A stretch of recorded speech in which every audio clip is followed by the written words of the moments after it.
All right, guys. For those of you that don't know, my name's Ryan O'Hagan. I'm the assistant coach at Mercyhurst University, located in Erie, Pennsylvania. It's a Division II school. Myself, my coaching background, my personal background, I'm originally from Long Island. I grew up in Rockville Center. I played at Canisius College. That's kind of my tie to Buffalo and Coach Mike Albert.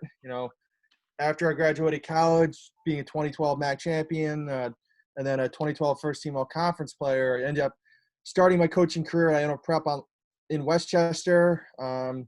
Coached there for 2 years. Went up to Mercyhurst as a graduate assistant. And from 2014 to 16, I was an assistant coach up there. We were after a really bad first year. I'll admit a lot of that had to do with the fact that a young assistant coach had no freaking idea what he was doing. We ended up bouncing back and winning the 2016 ECAC championship, moving on to the playoffs.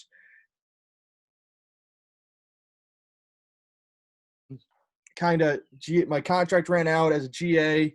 A lot of GAs usually try to move on in the coaching ranks. So I spent the summer coaching with the Long Island Express. Obviously, you guys have heard of them. And I coached the AA 8th grade. And this is when early recruiting started to take off. So I got to learn a lot of the recruiting side of the club scene. So, you're coaching in some of the high-profile tournaments. You're looking over, you're seeing a lot of D1 coaches, and, you're handling some experiences that I wasn't used to because when I was in high school, everyone was making a big deal because Steele Stanwyck was the earliest commit ever, and it was fall of his junior year. And, that's even still considered late, even with the new recruiting rules. So with that said, after that, I went up to Colby College in Waterville, Pennsylvania, but Waterville, Maine. It's a NESCAC school. It's a Division III school, very high academics, very rigorous. It's definitely a different scene. It's not like a lot of other colleges. There's no fall ball. You don't start till February 15th. And then essentially you have 10 days to prepare for your first game, and then you're playing twice a week. It is ridiculously tough. And again, I got to learn a lot up there, especially about the academic profiles, about finding not just the smart kids, but the right kids, the hardworking kids, the kids who have good grades and blue collar. And then, after 2 years up there, I ended up back in Mercyhurst, where I am right now. And, it's kind of been my long journey. As I like to tell people, I guess I just like to play lacrosse and be around lacrosse in the cold weather, whether it's Buffalo, Erie, or the middle of Maine. So again, we'll move on. The first thing I want to start with, and, this is something that we're seeing a lot, not just at Mercyhurst, but the more I talk to coaches, in areas of the country that are not familiar with, like, a lot of the recruiting stuff, kids have a lot of bad information. I was laughing hysterically because for some of you guys that, probably know either Ryan Jobson or Kevin Farrell, two Performax alums that are going to be juniors, they came in and they started telling me stuff like about different kids and stuff. I'm like, that doesn't make sense. Like, there was they were telling me there was a player in Buffalo that just got a full ride offer, this and that. And, I'm like texting with the assistant coach there. I'm like, hey, I heard you gave so-and-so a lot of money. He's like, what? And I was like, you gave him a lot of money. He's like, no, he's just trying out for the team. And we kind of had a laugh about it, but it's just, there's just a lot of bad information out there. And, you read some of the stuff on Twitter or some of the stuff on, some of the forums. And again, it's just really. First thing I always like to, when we have kids visit, the first thing we like to say, everyone does not get an athletic scholarship. When we look at our roster at Mercyhurst, only about 33% of the team is on some form of athletic aid. The majority of guys that, come to Mercyhurst then, about 60 to 65% of the team just come through financial aid. And I'll get into financial aid in a second. But the rule in colleges, it's very simple. There are 3 types of aid you can get. Your FAFSA, academic, or athletic. Your FAFSA aid, that is essentially, what the regular student goes off of, how much, how much your parents are making, what type of background you come from. Um, uh, and after that, there's academic aid, and as you'll see in a little bit, academic aid is where you get the most money. It allows you, it opens up a lot of doors, and what we're realizing in Mercyhurst is it's been a lot easier to recruit kids who have a 90 average, or have done really well in the SAT or ACT, because again, it just allows us to move some stuff around. And with academic aid, it's kind of the barrier. You can have your FAFSA and academic aid together, or you can have your athletic aid and your academic aid together. So at Mercyhurst this past year, that as a just going in the next two slides, as the third bullet point, most schools do give financial aid packages. The sticker price at Mercyhurst is $53,000. Paying $53,000. So, when you were able to take, say, athletically, oh, we're going to give you a scholarship of $15,000 and that's it. I mean, 15 minus 53, that you're still paying 38. So that's why we always tell kids, like, hey, like, it's easier for you to go through, the admissions side as a financial aid student, because you might be entitled to some more money. But as I said, so the average, athletic scholarship from some of the coaches I talked to, I was texting with some of the D1 coaches I know, whether it be at Marist, Sacred Heart, St. Bonaventure, the number we all came up with is typically athletic aid, you typically get between $15,000 and $20,000. So again, at Mercyhurst, if you get $20,000, you're still paying $33,000. Now, when you combine that with academic aid, because the average academic aid package is $20,000, and it goes between you can get anywhere between $14,000. That's right off the bat if you have like the, I guess low 80s, all the way up to $25,000. So that, again, if you're able to get $20,000 academic, $25,000 academic, because you're a really smart kid, and then we give you another 15, I mean, that's essentially $40,000, and you're only paying about $15,000 to $10,000 before or after the loan, whether you take it or not. So again, there is money in academics, and just because you don't get an athletic scholarship does not mean it won't work out for you. So the last thing I'll say is, we had a situation this past year with one of our incoming students who, was so desperate. Him and his dad were so desperate to get athletic money, not just because it was to make it affordable, just so they could brag about it. Like, hey, I'm on an athletic scholarship to Mercyhurst. So we were putting it together, and we're going to give him a small amount of athletic aid. Now, he was also a very smart student, so it allowed us to, but we were essentially going to get him down to paying about $28,000, because that's all the athletic money we had left. Turns out the kid goes through financial aid. Academically, with his background and some other stuff, he was only going to pay $22,000. So again, you might have a chance. Like, there's a pretty good chance if you get offered a little bit of money, athletically, you might have a better chance of getting more money just through regular admissions. And just because you go through financial aid doesn't mean schools don't want you. It just makes it, again, affordable. 6 of our last 11 captains have not received any athletic aid. If you guys have been paying attention or not, we had a player from Buffalo, from Hamburg, James Whitmire, drafted in the MLL draft. James was a walk-on. James got no athletic aid. So, it's one of those things where so just because you don't get a huge athletic package does not mean a school doesn't want you. And again, I'll get into what you guys should be looking for, how you guys should be trying to go about things. But like, it shouldn't be the end all be all. We've had parents, and this goes into my last point with scholarships. Scholarship offers are private. You're not allowed to share them with people. It's at risk for you to lose them. They're private. You're not supposed. We don't like. Again, you don't go. We don't like people going around trying to take. Oh, well, Mercyhurst is only giving. You guys are only giving me this. Lemoyne offered me that. Because as I'll show you, the lacrosse world is very small. If you guys tell us something like that, then we'll typically call up Lemoyne. We can call up Lemoyne and Dan Sheehan, who has known Coach Ryan for about 25 years, and ask him, hey, did you really offer that kid that? And if he tells us no, I mean, there's a good chance that we're just like, okay, well, we're not gonna keep recruiting this kid. I mean, we are, again, another situation we faced this past year. We had a player and his dad come in and essentially demand an athletic scholarship, and the dad started essentially lying about things.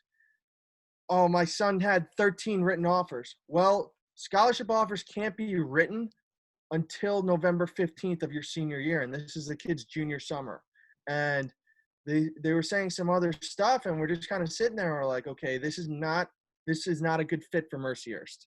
So again, like going, you should, and this should be a common theme of this talk, what you guys should be looking at are where you want to go to and how, affordable can, school be. So. And a lot of you guys are young guys, and this stuff's, kind of going over your head, but the more and more you hear about it, the more and more it will stick. So, yeah, don't ask for scholarships. Joe? I'll get into a way of asking for scholarships, but one of the ways is not demanding a scholarship. But so this is what you guys are all probably interested in. And this is one of the slides I had to redo, especially after the information given to us last night that, there's going to be essentially no college COVID-19 and recruiting. It's currently an ongoing dilemma, and what makes it hard, and one of the reasons that a lot of coaches don't have any answers, there's never been a plan in place for this. And, I can't blame anyone for not having a plan. We're facing unprecedented matters. There's stuff going on right now in the world that we're not used to. In March, the NCAA gave, obviously, I don't, if you've heard this, raise your hand. The NCAA gave all spring sports an extra year. Did you guys know that? Raise your hand if you'd heard of that.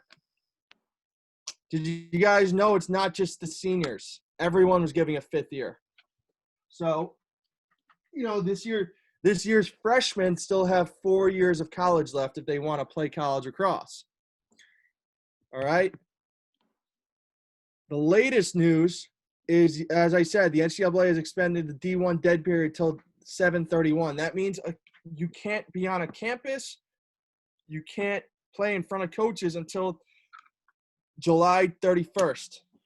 And again, that's not a definite time period, because the NCAA said June 15th, they're going to go back and relook at everything. So they can actually decrease the time or increase the time, whether or not. The last 3 times they've increased it by a month.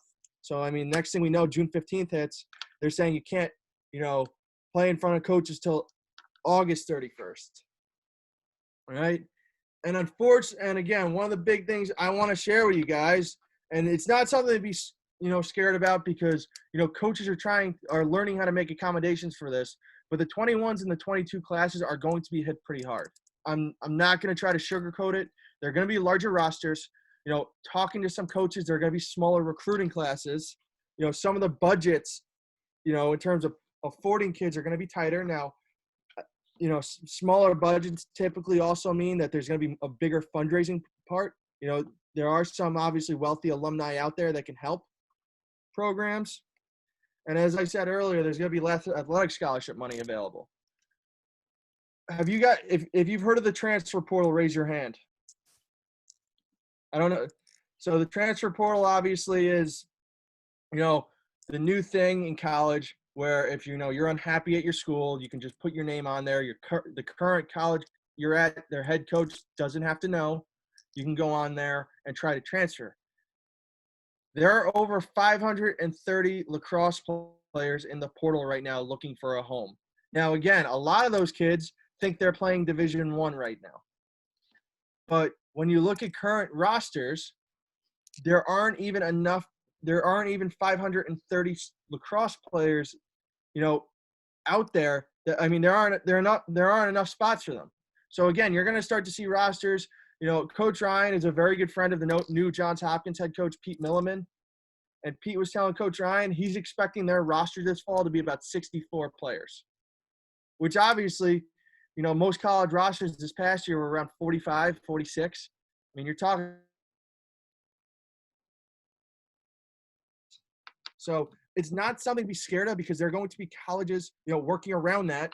And even though I say there's less athletic scholarship money, you did not hear this from me, but with the current state, a lot of colleges are going to be trying to get more kids to apply to their school. So there might be actually more financial aid money out there.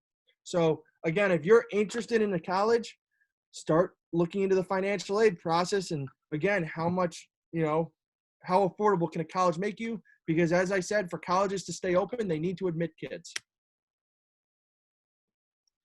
Going forward, what should recruits be doing and what are coaches doing right now with the current situation?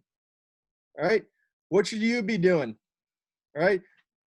For those of you out there that want to be proactive, start researching colleges. If you have an idea of what major you want to go into or what size school you want, you should be looking at it. If you want to go to a big school and major in engineering, Mercyhurst is not the school for you because Mercyhurst has 2,800 students and we don't have engineering.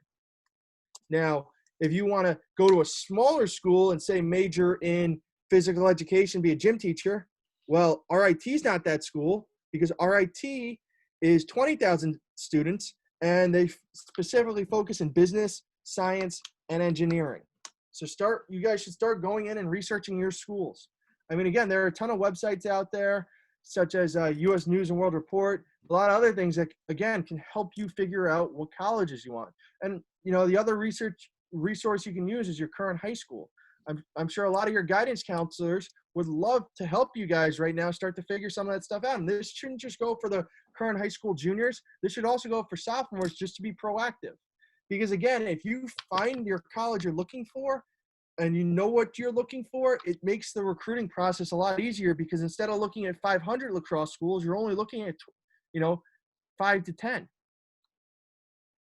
Going forward on researching your schools, every college in America right now, and I'll exit out of the PowerPoint for a second, are doing virtual tours, right? So if I just pulled it up on Mercyhurst, all I did was Google virtual tours and it popped up. So at Mercyhurst right now, you can click on individual virtual tour campus. Obviously, you can't register right now. Let me go back and pick a later date. But essentially, you can pick a date, scroll down, and you can go visit campus and meet with a professor. You can talk as you're looking around campus. You'll have a student advisor or what we call a green coat, a tour guide, pointing out different things again on the virtual tour as you click through the buildings and stuff. You can meet with a professor of your choice or a student of a certain major and learn that stuff. And again, the last special request, and you can see it on a lot of sites, is special needs or request. If you want to say meet with the lacrosse coach, there's a good chance you might be able to meet with him. So that's just a little thing about Mercyhurst, and this is what every school in the country is doing right now. All right. So again, just some other information you guys should be aware of. And then finally, as I said, reach out to coaches.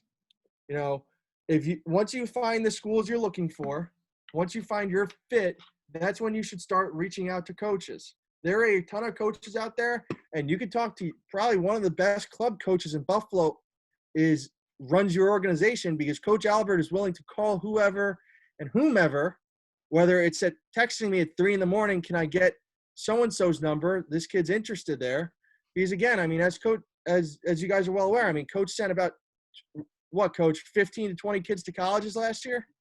26. 26. How many of them were, the right fits? All of them. And how many times, how many phone calls did you have with coaches? Thousands of hours. All right.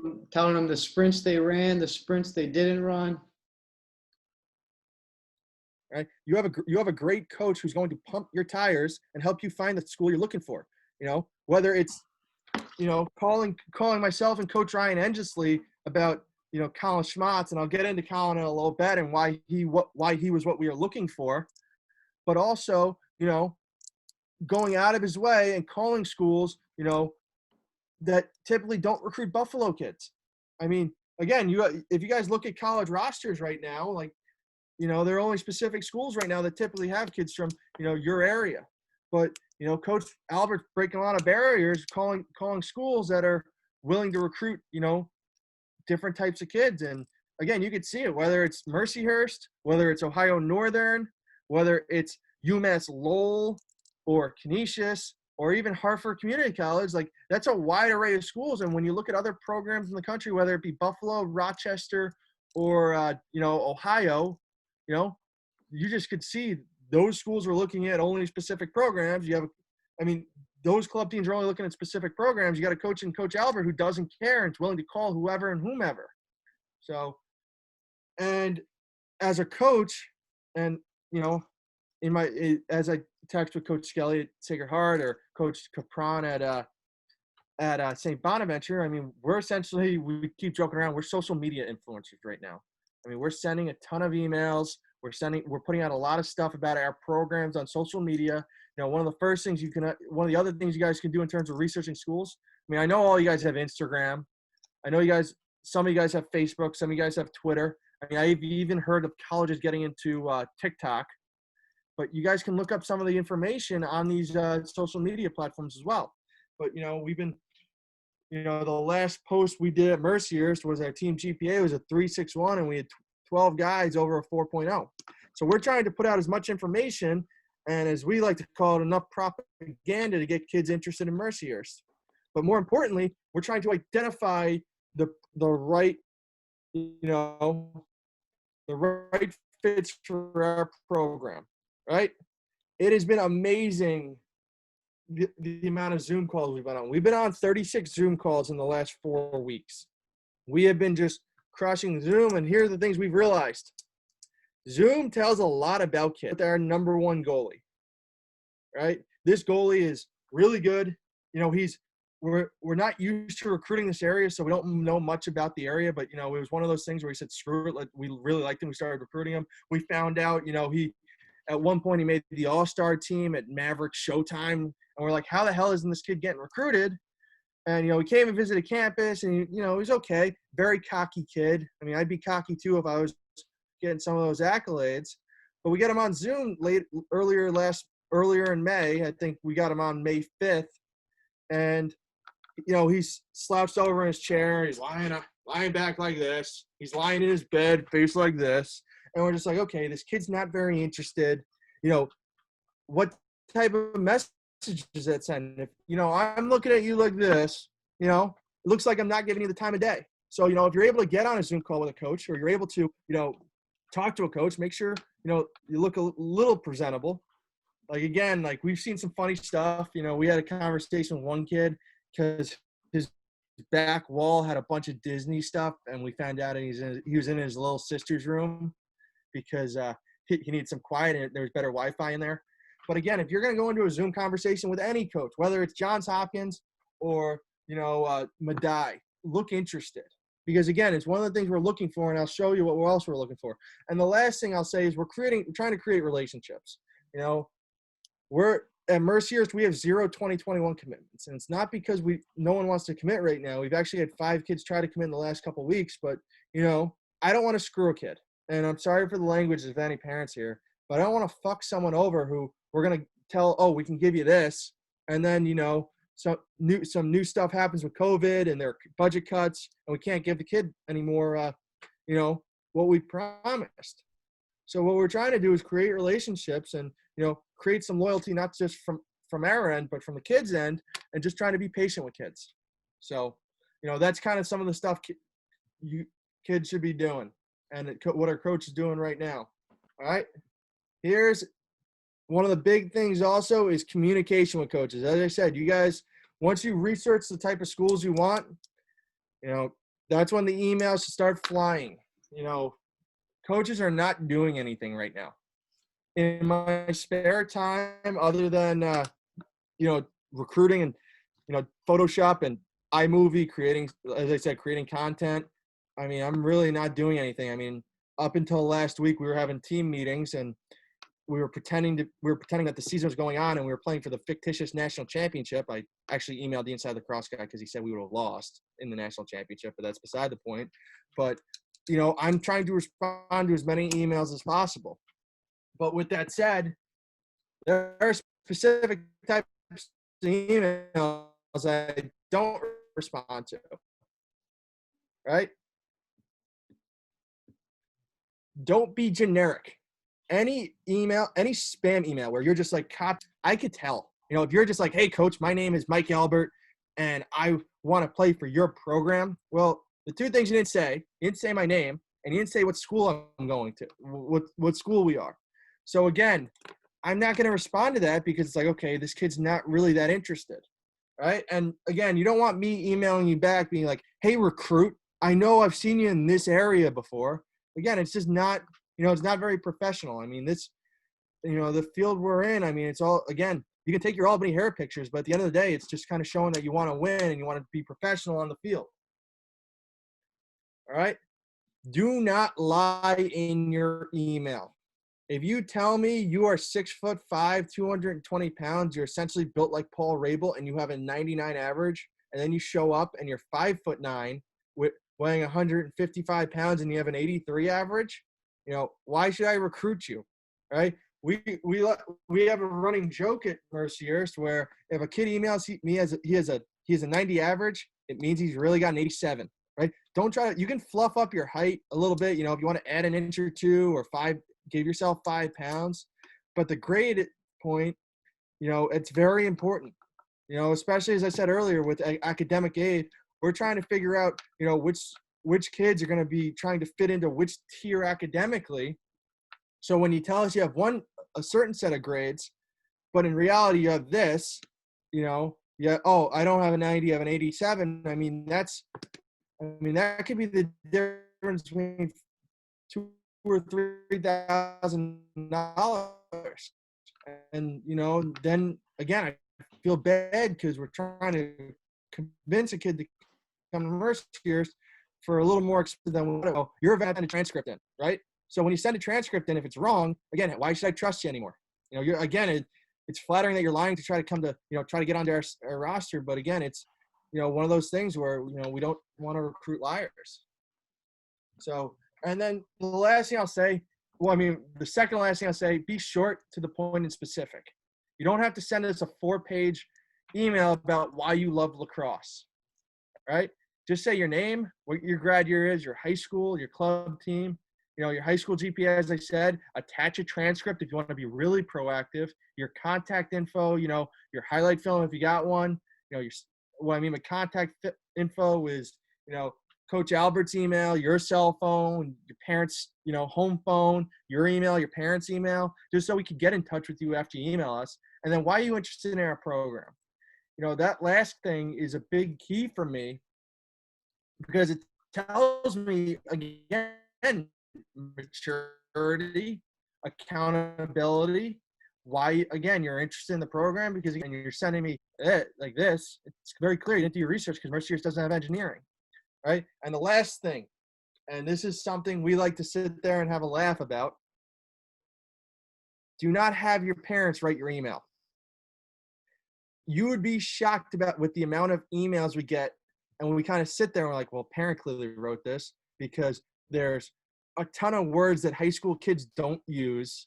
And, you're trying to fluff yourself up, and we're sitting there like, okay, this is not, again, this is not a kid writing it. Write it yourself. Again, for, what Coach Albert likes to tell a lot of the rising juniors, especially during the summer, coaches don't want to hear from me. Coaches want to hear from you. Just because, again, the coaches want to know that you're interested, not just like, oh, I'll go there just because it's, a top D2 program, or I want to go to Canisius because it's D1. No, that's not the way to go about things. One of the reasons for me, during my recruiting process, it was a lot later. I didn't commit to Canisius till April of my senior year. I was essentially a walk-on. But the reason I wanted to go to Canisius, I wanted to go to a smaller Jesuit school, or I should say Catholic school. I wanted to do something in business, which I didn't end up majoring in, and that's another story, because I'll get into the major stuff in a little bit. But that's again, one of the reasons I wanted to go to Canisius. So again, keep it short, to the point, and specific. Now I'll give you some examples of some emails I've gotten over the last 3 days. Again, we get, and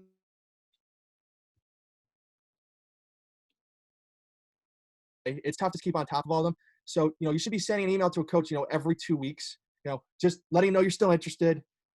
You should teeter on the point of being a nagging girlfriend. Like, not sitting there, trying to respond every second and this and that. Like, oh, I need to get I need you to pay attention to me. Just, let me know you're there.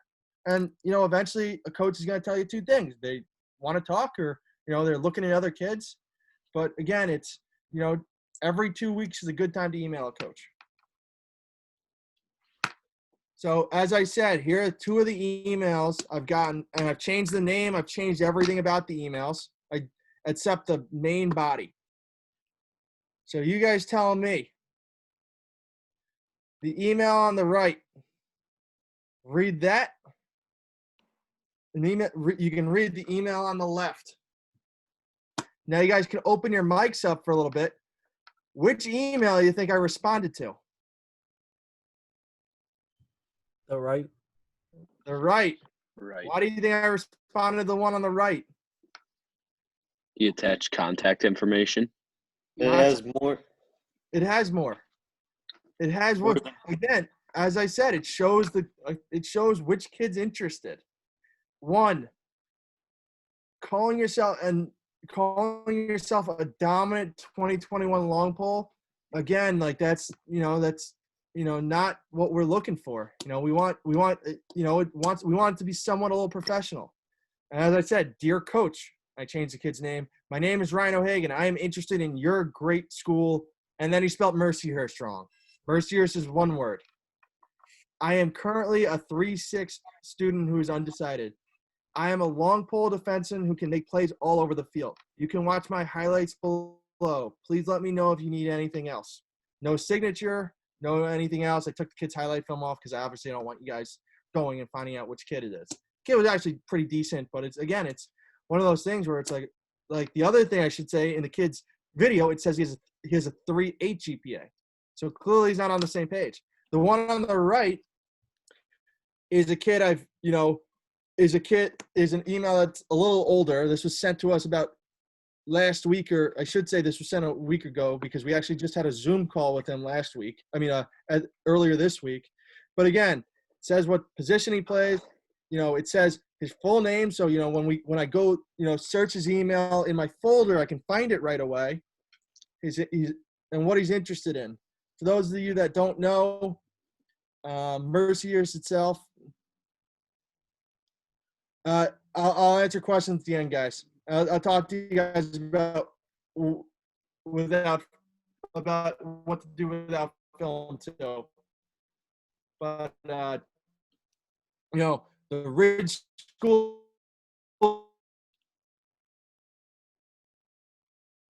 intelligence, and he's very interested in learning about it. He told me what other sports he plays. I edited out his club team. He does not play. He's obviously not one of you guys. But and he ends it with, he's looks forward to hearing from me. And then he had his email. I put in a fake phone number. It's not anyone's number. I didn't want to put my own cell phone number in there either. The last thing I needed is getting pranked. But again, he attached his transcript, which was actually a 3.58. But I mean, again, we're not gonna nitpick over that. But again, it's just a very professional email. So I'll be honest, though, you guys also need to watch out for these emails. There is a couple schools, and I talk to Coach Albert about it all the time, because it seems like kids are willing to do whatever it takes. Essentially, kids are willing to do whatever they can to get to certain prospect days. This is a very good Division I team that has sent this email out. They send this email every year to about 500 kids.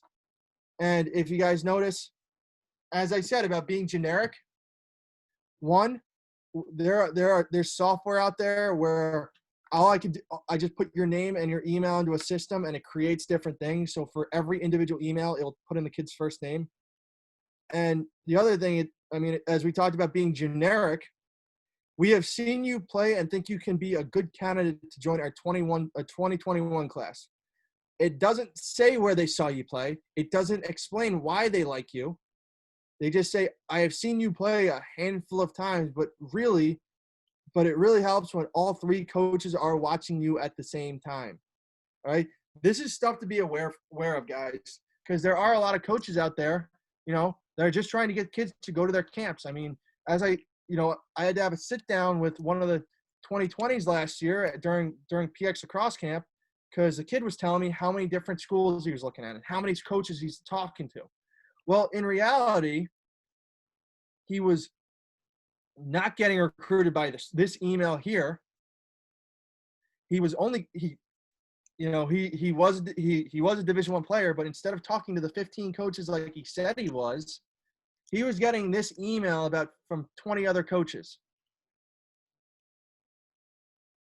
So again, there's things called fake interest, and it's one of is Mercyhurst guilty of it? Somewhat. I try to stay away from, saying that we have seen you play millions of like this. I'll show you what our generic emails look like. But for you guys, if you really want to know if a school's interested in you, email them back right away. Make sure to respond. Ask questions. Like, hey, coach, that's great you saw me play, but where'd you see me play? Why do you like me? Like, what are you looking for in your 21 class? It's okay to ask questions, because if a coach really wants you, he's going to answer those questions. All right? But again, I feel like, there are a lot – I'm not going to name schools, but there are a lot of D1 schools out there that, try to sell their prospect days and stuff and send this email out to 500 kids. So, again, as I said, 530 kids looking to transfer. There's not one school looking to recruit 500 players. So it's very – again, when you guys go to tournaments and stuff, we get your emails and contact info. But, so just because you get an email from a coach, does not mean that they are super, super interested in you. It might mean they're interested, and if they respond, it will tell you a lot. But again, if you get a prospect day email invite about like this, it might not mean because they're recruiting you. They're just trying to essentially get money from you.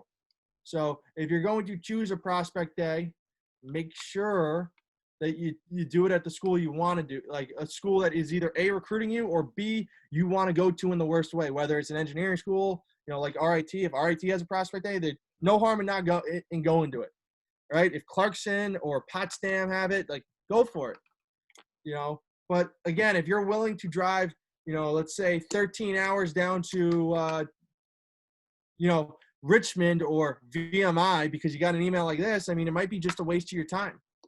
So just giving you guys a heads up, and, it's just something to be aware of. For us, I attached 2 emails. An email I sent this morning to a recruit just to check in because I hadn't heard from him since August, and we were going back to a recruiting database, and one of the generic emails. So as I said, I try to stay away from telling kids you're my top recruit, because it's just not, honest. You guys can tell the difference, as I said, in a coach that's interested in you versus a coach that sent out that. So the last email said I was, I was this and that, I should say, we saw you play it over the summer at multiple events. Again, with Ryan here, I saw him play. My notes said, I really liked him at the Under Armour Midwest tryouts and the Inside Lacrosse Showcase. And again, if you're interested, we can set up a phone call to talk about Mercyhurst and our lacrosse program. So if the kid emails me back, well, I'm going to clear it with his cell phone number or says yes, I'll set up a call. But again, it's a personalized touch. And, for our prospect day, it's, one of those things where we're not trying to tell kids you need to come. It's like, hey, it's, come for it. But again, it's just, stuff to be aware of. Every coach is guilty to a fault of sending out, an email to 500 kids. It's, just to get, again, propaganda, that we like to call propaganda or content out there so it gets kids interested, because you never know what type of kid's going to email.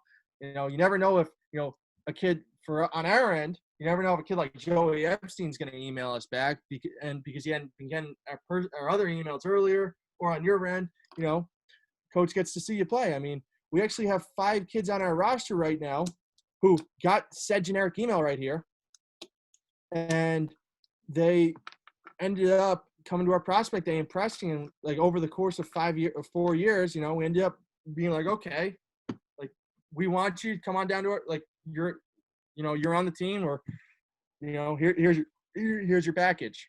So just again, stuff to be aware of. So here's the other thing we'll get into. What are coaches looking for outside of talent? Obviously, talent's a big decider. Academics a big decider. But, we want to, like, when we're talking to you on the phone, or, you're visiting a college, or, you're in the same vicinity and you're having a conversation with the coach, I want to know what makes you want to play lacrosse. And again, this shouldn't go into the email you send to coaches just to introduce yourself. I'm talking about having, when you're able to talk to a coach, like face-to-face or on the phone, explain what makes you want to play. I mean, motivation are big key factors. Like, hey, I want to win a national championship. Well, as we like to joke, like if a kid comes to us like, oh, I want to play Division I, well, we're not a Division I school. But then again, if you want to go, look at some of the lower end Division I schools and say, I want to win a national championship, well then why are you looking? You guys should also be looking at RIT or us too, because RIT's played in 2 national championship games. We played in 3. And for those that don't know, the NCAA tournament sites for Division I, 2, and 3 are all played at the same location. Division I is played on Saturday and Monday. Final 4 on Saturday, championship on Monday, and then the Sunday is typically the Division II and Division III games. All right. I want to know how passionate you are. What are you willing to do to play college lacrosse? I had a kid actually send me today in my text messages him doing ladder work. If I could find the video here. I'll pull it up on my computer. Where'd it go? But, again, I want to know how passionate you guys are.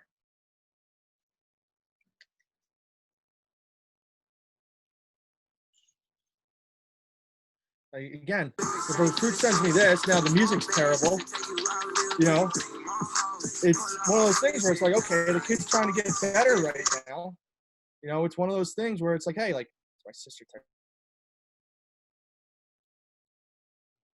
my guys are texting me about what sweatshirt size they want, because that's obviously all they care about.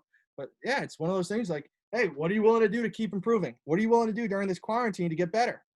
So I want to know how hard you're willing to work. Derek's a 2021 poll that we're looking at, and I want to keep trying to see him improve. We be presentable, whether you go on recruiting visits once this thing ends, because it's going to end soon, hopefully, or you're talking in Zoom calls, be presentable. We had a kid show up to Mercyhurst this fall wearing sweatpants and sandals. His hair was all messy. He looked like he rolled out of bed. And it's one of those things where the kid left and we're like, yeah, we can't talk to that kid. Meanwhile, again, we've had other kids show up. I'm not saying dress in a suit and tie, but, wear a collared shirt, whether it's a polo shirt or a button down, wear jeans or, khakis, wear a decent pair of shoes. Don't show up in sandals or sweats. And it's one of those things that, it says a lot about you. This is crazy to say, but at Mercyhurst, we don't want kids that are obsessed with lacrosse. I want to know kids who are well-rounded. I'll spend more time talking to you guys about hockey or football, how much the New York Giants are going to suck next year because they drafted terribly, or how the Rangers are going to beat the Carolina Hurricanes in a couple of weeks when the NHL starts back up. We have our fair share of Bills fans, obviously, on the roster, so I'll talk Bills or Sabres. But I want to know what other interests you have. As I said, we're looking for kids that fit our culture. At Mercyhurst right now, it was awesome this year. I think we had one of the closest knit groups on the team, and in college lacrosse, one of the best cultures. One of the reasons is we had no kid get written up for anything bad this year. No drinking citations, no fights, no obviously with everything out there in the news right now, no racist remarks. Like, again, our guys were very good. And I think a lot of it has to do with the fact they're well-rounded. We don't have a lot of guys, who are very selfish, who are very, need to do all the new stick tricks or, identify that stuff. Ryan Jobson obviously knows everything about sticks and will tell us the new fads in the game. But we want kids to be well-rounded. Like, I want to know what other sports you're playing in high school. Coach Ryan wants to know what dog you own, what type of dog you own. He actually had a conversation with a recruit a couple days ago for 45 minutes about what type of dog and why chocolate labs are the best. He's not someone that owns 50 dogs, but he just, it's interesting. Like it's cool to talk to, kids about other things, because again, my job revolves around lacrosse. Coach Albert would tell you, there are some days I just don't want to talk about lacrosse. Like, there's other things to talk about. There's other things to do, because when it's all said and done in your college, say your college career comes to an end, you're going to have to find other things to get interested in, or other things like that. So, and the biggest thing, and this is the one thing why I wanted your parents on for, we aren't just recruiting you. We are recruiting your family. If your parents are, I guess the best way to put it, like, very standoffish, very entitled. I think some of the worst parents that come in are the parents that think their son is amazing. Like, it's one of those things where we don't want to recruit kids, because typically it means there are going to be problems with parents online. I mean, you see it everywhere. Right now, high school, there's a shortage of high school coaches out there, because there are a ton of high school coaches that are afraid of getting fired, because, kids, parents complain to the AD doesn't want to deal with it, so they'll just fire the coach. So we have the unique opportunity to, pick and choose who we want to recruit. The two Performance guys we have coming in, Colin Schmatz is a great example of what we were looking for. The first time, and I think Coach Ryan actually told Colin this, the first time Coach Albert told us to go recruit Colin was summer 2018. So summer going into his junior year at the Nichols tournament. We go and watch him play, both of us. Colin got an unsportsmanlike conduct penalty for mouthing off right away. Colin's pretty fiery and passionate. And it was one of the things where Coach Ryan did not like that. Coach Ryan looked at me and goes, I don't want to recruit that kid.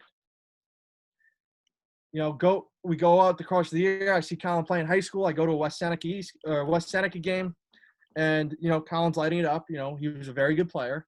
I'm like, hey, coach, like, we should probably look at him. So we get Colin up on a visit. Colin shows up in a button-down shirt, khakis. He doesn't say a word for the first 10 minutes. His parents are doing all the talking. Parents, teachers know the educational background. We're sitting there, we're like, Coach Ryan looks at Colin and goes, you're the exact opposite of what I thought you were.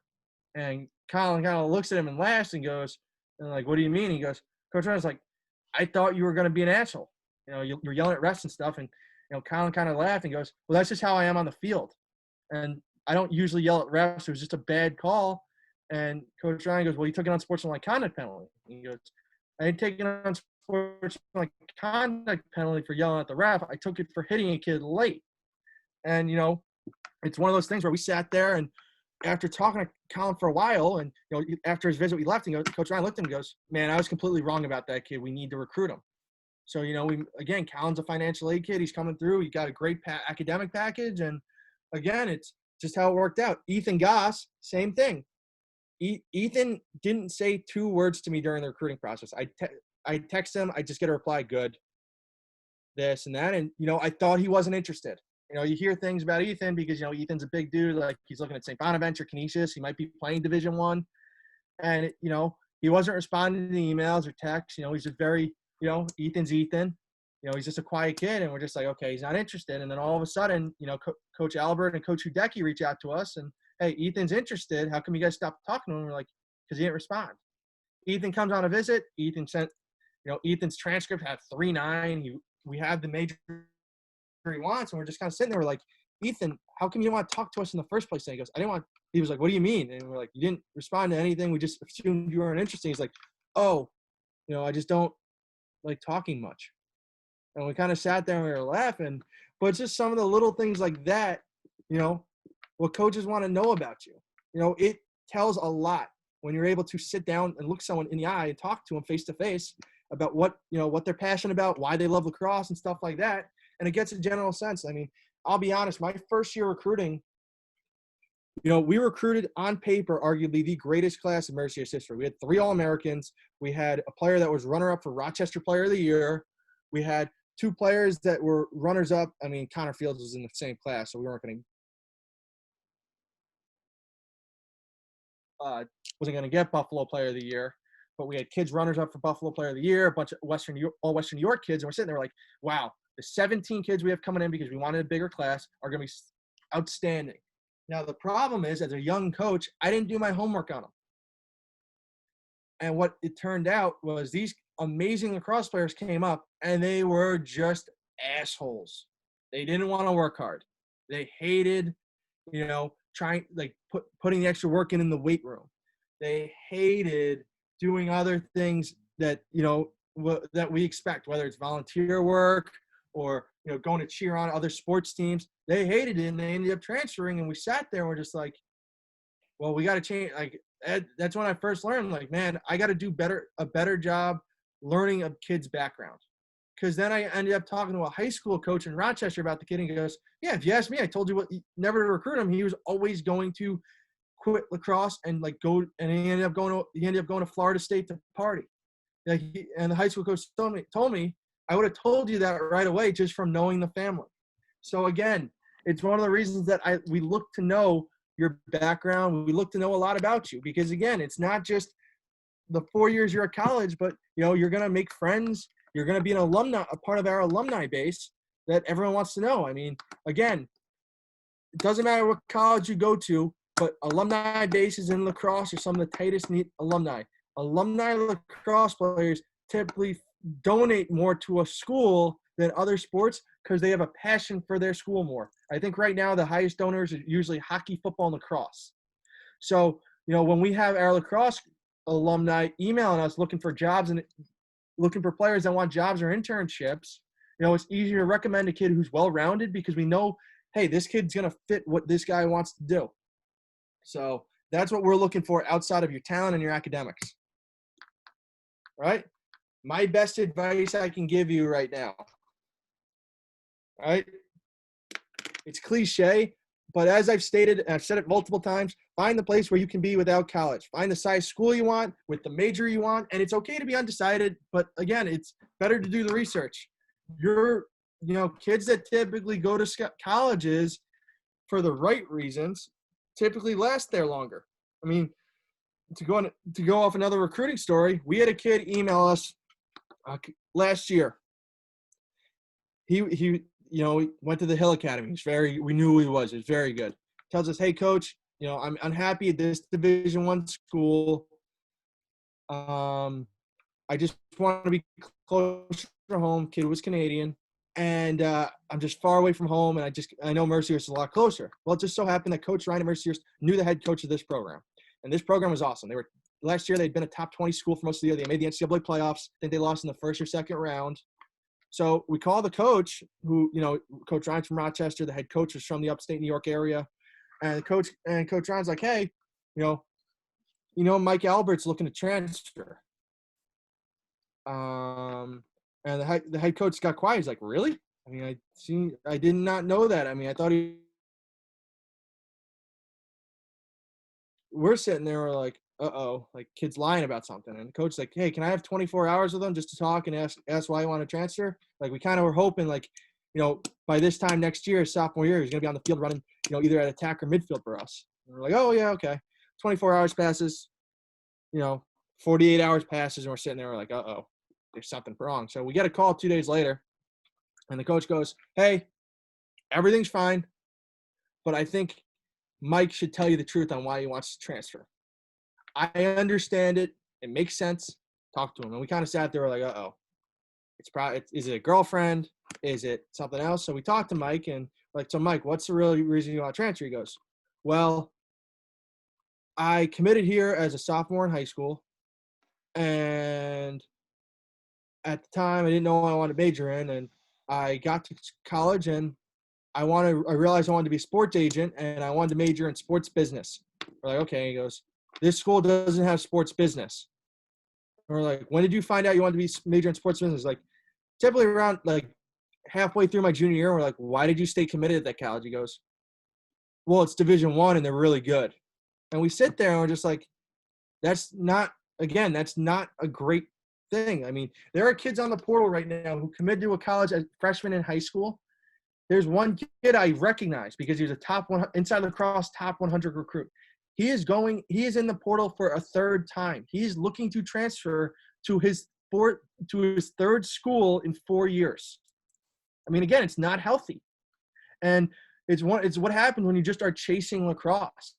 So again, find a place where you can be without lacrosse, because typically you'll stick it out for a little longer and better things will happen. You know, as I said, the other conversation, this is something I learned when I was coaching at Colby. It's the debates. It's, the debt salary debate. What's better? You go to a college, that, you get a ton of aid from, and, college isn't the greatest. It's not the smartest college. And after you graduate, you get a job for $30,000 a year. Or, you go to a school, you take on a little debt. I mean, everyone takes on debt at some point. I mean, I finished paying off my college loans about 3 years ago. So it took me about 6 years. But again, you graduate with a great degree. Say you go to the Welly School of Business at Canisius and you're an accountant, or you go to the Ridge School of Intelligence at Mercyhurst, or you're an engineer at RIT, and say you took on about $20,000 of debt. But your starting salary at those schools, Canisius is known for their accounting, Mercyhurst is known for their intelligence, and RIT is known for obviously engineering. All those jobs typically pay, starting salary for a lot of those jobs are $60,000. So you sit there, okay, over the course of 3 years, you'll have to pay $60,000 back. But after that, I mean, what's more, making $90,000 in 3 years, or making $180,000 in those years, and then essentially having to pay, some loan back. I mean, again, it's difference of $30,000, obviously swaying towards making 60 a year. Again, it's one of those things that, it's always going to be debated. I mean, obviously everyone has a different financial background. Different people can afford different things, but it's one of the things you think about. It's easier to pay off a loan and obviously have a great job than, have some middle of the road job, starting salary is low. You're just taking the job to take the job. You don't necessarily know where you're going. And, it's a lot easier to have a direction. And the last thing I'll say, surround yourself with good people. If you go to a college and you sit there and you look around and being like, man, these kids are assholes. Look at them doing drugs over there. All they're doing is drinking. They don't care about winning. They don't care about that. Like, this is where I want to be. And the coach turns around and is like, we'll give you a full ride. You might not want to go there. Again, it's like, oh, they give me a full ride, I'll just go there. And then, you never know what's going to happen. I mean, I've seen it happen multiple times where a kid makes the wrong choice on colleges. I'm never going to say anything negative about any college, but he goes there, and next thing you know, you see him washed out. I mean, there wasn't Mercyhurst, but it came down to 2 schools, and he played on Coach Ryan's old club team, the Navigators. And, Ryan, I'll say my name, Ryan O'Hagan, but Ryan sat in Coach Ryan's office as we were going over schools, and we were saying, hey, we know the kids that go to this school. Don't go there. Go to this. If you go to this school, you're gonna have a great education. You're gonna have a chance to compete for a conference championship. Again, surround yourself with schmucks. And the kid's dad sat there and goes, well, like this school clearly doesn't want him. The other school gave him like $40,000 and stuff. I'm sitting there, we're like, yeah, the reason they gave you $40,000 is they want kids to go to that school. So the kid ends up going to the school with, trash. And we're sitting there and we see on the transfer, we hear 2 years later, the kid has been kicked out of college, and he had gotten caught, doing something illegal in a dorm. And we're sitting there, we're like, well, that was a kid in high school who had a 95 average, who didn't, wasn't known to drink alcohol, was known to be a good kid, of going to the wrong school and the wrong things happen. So again, when you go visit colleges and when you talk to college coaches, you want to try to surround yourself with good people that are going to put you on a path to graduate on time, set you up for your future. Again, it's not about the 4 years of playing college across or being in college. It's about for the 40 years after. So again, that's my that's kind of my spiel. I mean, if you want to ask questions that you guys can fire back up to colleges, and again, find the colleges you're looking for. Explain to them, hey, I don't have any film for my junior year. This is where this is some of the events I'm going to try to be at. Coaches will respond. How important is film? It's not that important. I want to see kids play live. It's amazing how many times I watch film, and I'll sit again. I'm mad about it because it happened to me last summer. I watched the kid play live. I thought he was amazing. This attackman, lefty, shifty as hell. And I watch his film, and we sit there and we're like, I'm like, man, what the hell was I watching? Needless to say, that kid who was interested in us ended up committing to Albany. And we watched the film, and we're like, man, that kid, how the hell did that kid commit to Albany? And then, again, I go and see him play live. I'm like, oh, that's why I can go play Albany. And I look, and Coach Ryan looks at me and goes, like, how come you didn't tell me? I'm like, well, I watched this film, and I thought he wasn't good. In terms of film, it should be about 3 minutes long. Keys to it, understand your audience. Do you know how many times I get rap lyrics and just unedited rap songs playing? It does not make kids look good. It's one of those things where we sit there and we're just like, what the hell? The other thing I freaking hate slow motion. I hate slow motion with a passion because I don't have a lot of time to watch film. I don't want to sit there and watch 20 minutes of slow motion highlights. It's one of those things that annoys me. I mean, if you want to make a film to put out, to highlight, to give to coaches in a film with everything to send to your friends to show you how cool you look, that's fine. But again, like, two things stay away from with highlights are having it too long and having it be, filled with the edits. Highlights longer if it has like the Rolling Stones in it, or something like old school. Because again, the coaches that you guys are emailing are all, mid, late 20s, early 30s, all the way up to the 60, their 60s. What is the best plan to be recruited by Mercyhurst? Email us, reach out to us. Right now, for you guys that don't know, the 21s or the 22s, Division 1, we cannot respond to Division 1 schools cannot reach out to recruits until September 1st essentially September 1st of the end of the summer.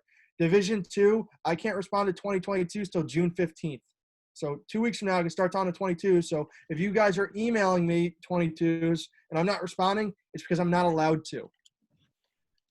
What's the best plan for Mercyhurst right now? Be patient. We have 0 kids in our 21 class. Our 21 class is, it's going to take a little longer to develop. We're still trying to figure out which of our juniors which of our juniors right now want to come back for a 5th year. Kids are deciding that right now. If we have 10 kids in that class, if all 10 want to come back, well, then we're going to sit there and be like, well, we have 55 guys on the roster right now, plus the incoming recruits. So we're going to be in the 60s. Like, do we need to recruit a big class? So, be patient, email us, let us know like what your plans are, your GPA, your transcript, why you're interested in Mercyhurst.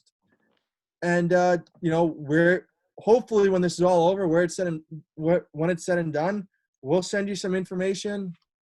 And again, I think, talking to some of the Buffalo coaches like Coach Albert or Coach Hudecki or Coach Coach, I was going to say Coach Severino in Hamburg, but obviously he's left. But, the Hamburg coaches or Coach Burke at Nichols, like they're going to try to put something together in either August or September to like demonstrate the talent in the area. So again, be patient, shoot me an email. I'll try to be as transparent as possible. Oh, I did not mean to. Coach Rowe, we'll get you out of here. And everyone, way to be on here. You Well, just put over an hour. What's that? Mike, I could finish. There are like 3 questions left, so I can finish those. All right.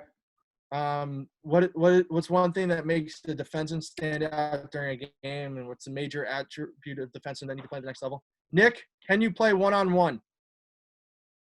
I don't care how many ground balls you can pick up. I don't care how well you can clear the ball. If you can play one-on-one defense, you're going to find yourself at the next level. There are so many – and a lot of coaches are like me. I hate defensemen whose highlight films have nothing of them playing one-on-one defense. It's just checks. It's just throwing over-the-head checks in the middle of the field and picking up ground balls. So just demonstrate you can play one-on-one defense, team defense, playing inside the box, and I'll be interested. What was the timeline for Colin Schmatz? Colin's timeline was pretty long. As I said, we saw him going into his junior year. Colin, and again, it took us a while. Again, it took us multiple times to see Colin. And then from there, what happened is Colin came on campus. Colin then came for an overnight visit. And then it becomes a business decision after that. Colin wanted to come to Mercyhurst.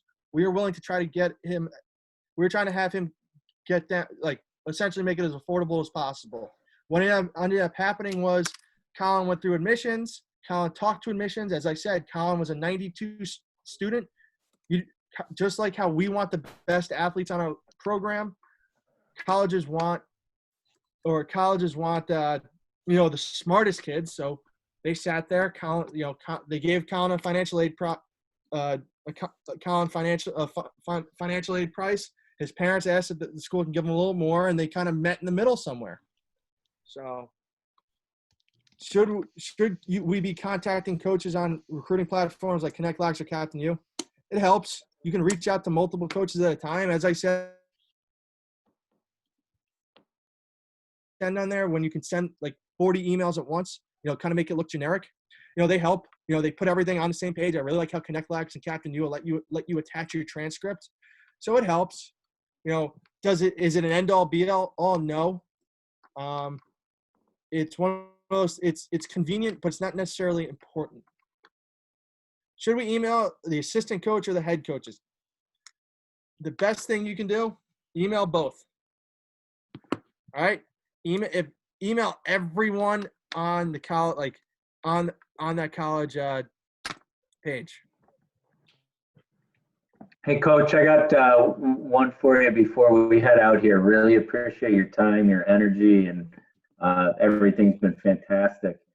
With regard to the whole, pandemic timeline that's getting pushed now, are D3 colleges, going to follow the same suit as D1 and D2 with no visits in till the end of July, at least for now? So right now, Division 3 obviously follows Division 1, 2, and 3 follow different guidelines. So I'm just anticipating, because they followed them in the past, that Division 2 and 3 are going to follow Division 1.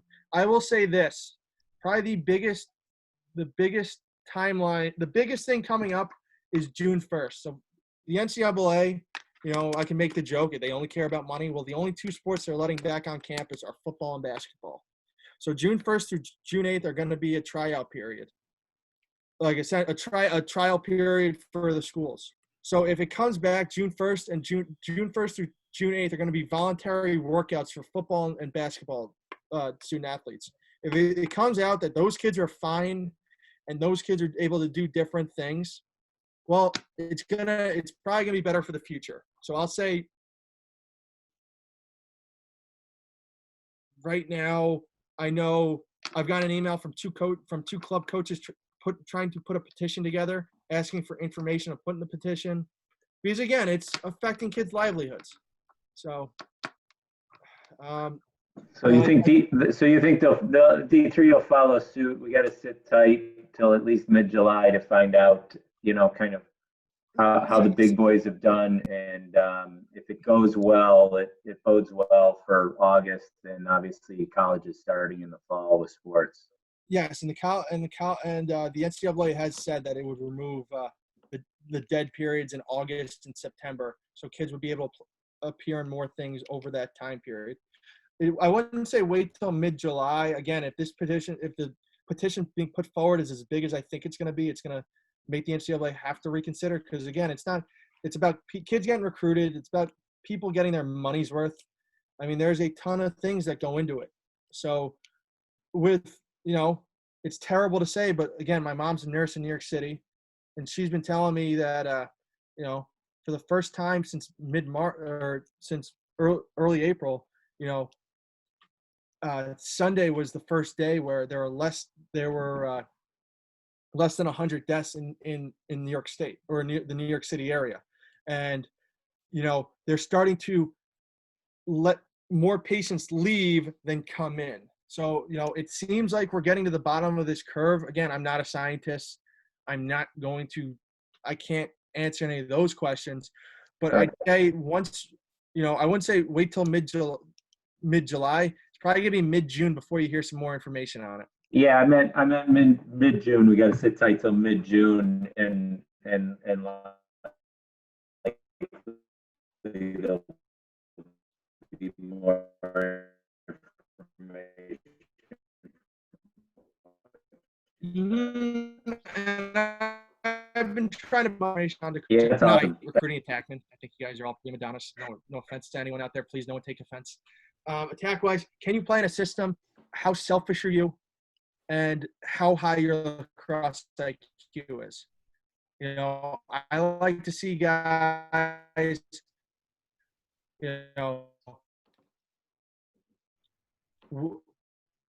the guys who constantly are dodging, constantly in the center of the kitchen. I do think attackmen. If you guys get a chance, you guys should Google what's it called? Lacrosse analytics. I'll type in the group lacrosse analytics, and you'll actually be able to see, some of the top attackmen in college lacrosse, just highlight videos of them and how they looked. I mean, you guys can go and Google like Connor Fields high school highlights, or Grant Amit's high school highlights, and see what they did and why coaches were interested in them. But I'd probably say IQ is the highest thing.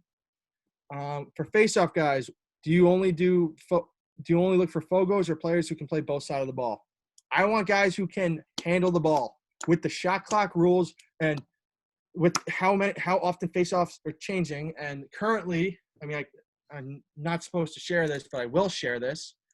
There is a current petition, or the current NCAA rules. It's back on the table to take motorcycle grip out of the face-off again. They tried to take it out about 5 years ago. Grenlian and a bunch of other guys were able to get them to not consider it. But right now, it's one of the things on the table for the rule changes for next year. Just like how every 2 years there's a conference to change rules. There are about 15 coaches between Division 1, 2, and 3 and different ADs on the committee. So for us right now, we've been trying to find guys who can handle the ball a little better. I mean, you guys can talk to Ryan Jobson, who's obviously a Performax alum, and how much stick work we do. But one of the reasons Ryan, had to improve tremendously was because he came in and he couldn't handle the ball. So instead of doing face-off drills in practice, we had Ryan doing line drills and playing wall ball for 20 minutes to 30 minutes after we did our stick work stuff. So, yeah, I mean, I guess we could say that we are looking to have guys play both sides of the ball. But as always, I want kids that can grind in the face-off X. At the end of the day, some of the face-off coaches I know have told me, at the end of the day, a face-off is just a one-on-one ground ball. Do you like recruits who have a box background? It helps. It's not, as I said, it's not the end-all be-all, but box helps guys improve their IQ, their stick work. If you can play box, do it. How platforms like NCSA? As I said earlier, I think NCSA, Connect Lax, Sports Recruits, Captain U, it's all stuff that helps. It's not the end, as I keep saying, it's not a game breaker. It is very, very convenient though, because it obviously lists everything a coach wants, whether it's a transcript or highlight film, where they're going to be this summer. It helps. You know, a lot of coaches I know will reach out to kids on it. I don't necessarily reach out to kids. I try to get the kids' email and email them from their personal account. But you know, I guess they can say they help, but they don't help as much as they like to brag about.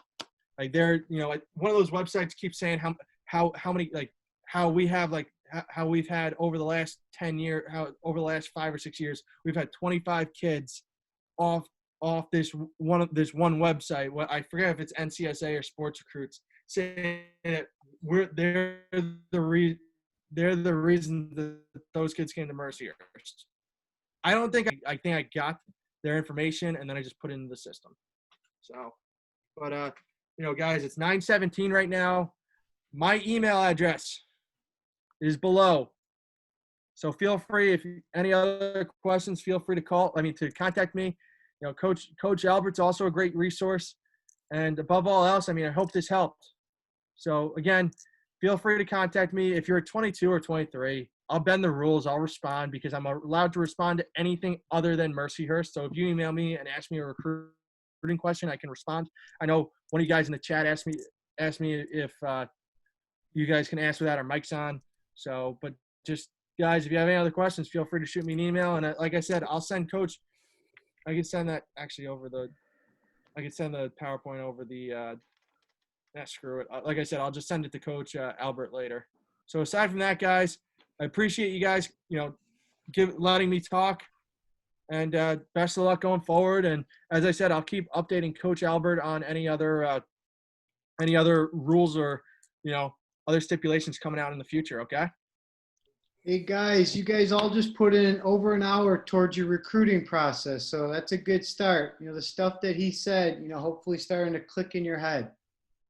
Thank you, Coach Rowe. You know, older guys, younger guys, there will be, you know, small percentage of you guys that Coach O'Hagan isn't following your recruiting process, as you guys are all kind of the top players in Buffalo. So, you know, your relationship, you know, has either started today with Coach O'Hagan or it's been furthered. Some of you guys have met him before. But everyone say thanks, Coach Rowe. Thanks, Ro. Thanks, Thanks, Coach Coach Rowe. Rowe. All right, guys, way to stay on and way to be focused. Thanks, Coach Rowe. Impressive. All right. Take care, guys. Coach Rowe. Thanks, man. See you Stay guys. safe. Good seeing y'all.